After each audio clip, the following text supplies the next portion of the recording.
भारत को इस मैच को जीतने के लिए 120 बॉल पे 173 रनों की जरूरत थी, जिसके जवाबी कार्रवाई में गौतम गंभीर के साथ विस्फोटक वीरेंद्र सहवाग भारतीय पारी की शुरुआत करते हैं। वहीं श्रीलंकाई कप्तान ने पहला ओवर डालने की जिम्मेदारी उनके सबसे घातक गेंदबाज मलिंगा के हाथों में दी, जहां मलिंगा के पहले ओवर की पहली गेंद पर ही गंभीर के बल्ले से किनारा लेते हुए 4 रनों के लिए गेंद सीमा रेखा के बाहर जा पहुंची।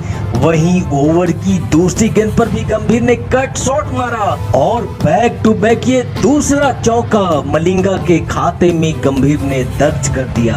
और फिर ओवर की आखिरी गेंद पर भी गंभीर का जोरदार प्रहार और दंदनाती हुई गेंद पहुंच गई सीधा सीमा रेखा के बाहर। और इस चौके के साथ ही गंभीर ने कुल 16 रन मलिंगा के इस एक ओवर में ठोक डाले थे। भारतीय टीम को जिस ताबड़तोड़ शुरुआत की जरूरत थी वो मिल चुका था, लेकिन तभी घटती है वो घटना जिसने करोड़ों भारतीय समर्थकों के दिल को तोड़कर पूरी तरह से चकनाचूर कर दिया था, क्योंकि सहवाग जैसा विस्फोटक बल्लेबाज अब रन आउट होकर के पवेलियन वापस लौट रहा था। भारतीय टीम अभी सहवाग के विकेट के सदमे से बाहर निकली भी नहीं थी कि तभी गौतम गंभीर भी 12 रनों की पारी खेल पवेलियन की राह पकड़ लेते हैं और महज 18 रनों पर भारतीय टीम ने अपने 2 महत्वपूर्ण विकेट गंवा दिए थे। अब यहां से भारतीय पारी को आगे बढ़ाने का जिम्मा युवराज सिंह और सुरेश रैना के कंधों पर था। हालांकि युवराज पहली गेंद पर आउट होने से बाल बच जाते हैं, लेकिन फिर युवराज और रैना ने बड़ी ही सूझबूझ के साथ भारतीय पारी को आगे बढ़ाना स्टार्ट किया और जब भी कोई खराब गेंद मिलती तो उस पे बाउंड्री लगाने में भी ये दोनों बल्लेबाज चूक नहीं रहे थे। और जैसे ही भारत का स्कोर 50 रनों के पार गया, युवराज ने श्रीलंकाई खिलाड़ियों को अपने बाजुओं की ताकत का प्रदर्शन दिखाना भी शुरू कर दिया था।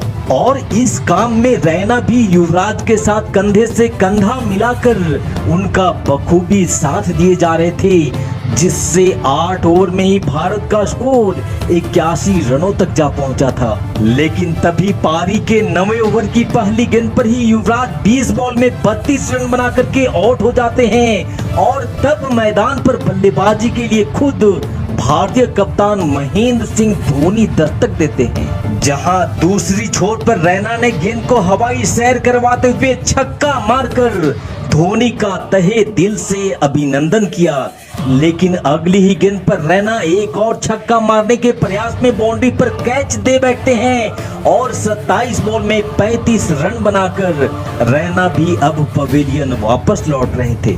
और फिर तो भैया रैना के आउट होते ही टीम इंडिया मानो ताश के पत्तों की तरह ढहने लग जाती है, क्योंकि यहाँ से 17 बॉल में 13 रन बनाकर धोनी भी टीम को संकट में छोड़ पवेलियन वापस लौट चुके थे। और उसके बाद ना तो रोहित शर्मा का बल्ला चला और ना ही जडेजा का कोई जादू काम आया।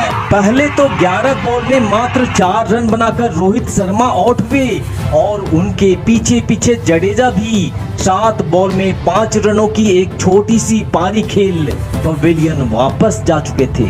टीम इंडिया का हाल ये हो चुका था कि 115 रनों पर ही भारत ने अपने 7 विकेट गंवा दिए थे और अब भारत को इस मैच को जीतने के लिए 5 ओवर में 58 रन चाहिए था। श्रीलंकाई खिलाड़ियों का जोश अपने चरम पर आ चुका था। वहीं भारतीय समर्थक भी कहीं न कहीं इस मैच में अपनी हार को कबूल कर चुके थे।